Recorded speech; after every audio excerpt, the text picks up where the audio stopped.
Apa bedanya religius dengan rohani? Nah, seringkali kita itu salah menempatkan kedua kata ini. Karena kalau misalnya orang itu sungguh-sungguh dalam Tuhan, oh dia orangnya religius ya. Oh dia itu orangnya itu taat Tuhan ya. Padahal ini adalah sesuatu hal yang berbeda sebenarnya. Nah, kalau kita lihat baik-baik, orang yang religius itu adalah orang yang memang dia itu mempunyai atribut dari agama tertentu.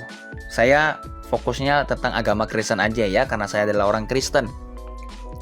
Misalnya bedanya orang Kristen dengan orang yang Kristen sungguh-sungguh itu ada bedanya. Orang Kristen religius itu dia sekedar ke gereja, mungkin dia melayani Tuhan, mungkin dia bicara tentang haleluya, tetapi tidak ada perubahan yang luar biasa dalam kehidupannya. Orang-orang di sekitarnya itu tidak punya pemikiran bahwa ini orang itu memberkati banyak orang. Bukannya berarti memberkati banyak orang itu dia harus bayarin orang atau dia punya banyak duit, tidak. Tetapi minimal orang itu kalau dekat dengan dia pasti ada sebuah keinginan untuk dekat dengan Tuhan gitu loh. Mungkin dia nggak langsung ngomong mau dekat Tuhan, tapi minimal dia ingin mengenal Tuhan Yesus. Atau enggak dekat dengan dia aja itu rasanya senang.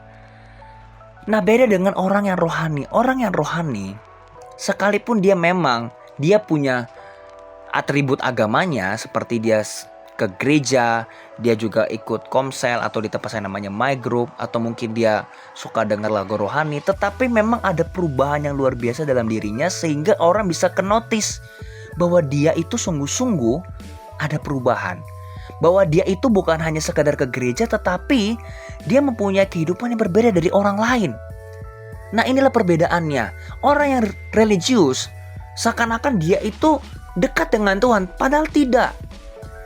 Dia lebih sering mengatakan, oh kalau kamu ini kayaknya kalau jatuh dalam dosa kamu udah gak ada harapan.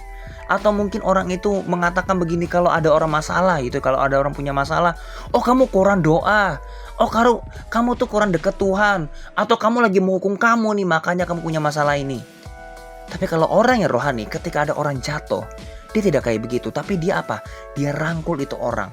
Sekalipun memang itu kesalahannya, atau sekalipun memang karena orang itu berdosa, orang yang rohani tidak akan langsung menjudge orang itu berdosa. Karena apa? Dia sudah tahu bahwa dia itu orang yang berdosa. Dan orang yang berdosa itu pun tahu bahwa dia adalah orang yang berdosa. Tetapi orang yang rohani, dia akan merangkul orang itu. Sama seperti Tuhan Yesus, dia merangkul orang. Bukan mengikuti dosanya, tetapi dia merangkul orangnya. Dia diajak cerita, dikasih solusi. Dan setelah itu orang yang berdosa itu merasa, kok kamu bisa begini ya, kok kamu bisa begitu ya. Orang yang rohani itu akan mengatakan, iya, karena saya percaya kepada Tuhan Yesus, karena Tuhan Yesus yang ubah saya. Kalau Tuhan Yesus bisa ubah saya, Tuhan Yesus juga bisa ubah kamu kok. Yang tadinya orang itu merasa berdosa banget, dia malah makin merasa berdosa banget. Kenapa? Karena dia tahu bahwa dia butuh Tuhan. Dan orang yang berdosa itu tadi, yang dibantu oleh orang yang rohani ini, akhirnya kembali kepada Tuhan. Jadi bedanya apa? Orang yang religius, dia memang membicarakan tentang Tuhan, tapi dia tidak pernah ngobrol sama Tuhan dan tidak melakukan firman Tuhan. Tapi orang yang rohani, dia bukan hanya ngobrol tentang Tuhan, tapi dia sering ngobrol dengan Tuhan Yesus, dan dia menjadi dampak bagi orang lain.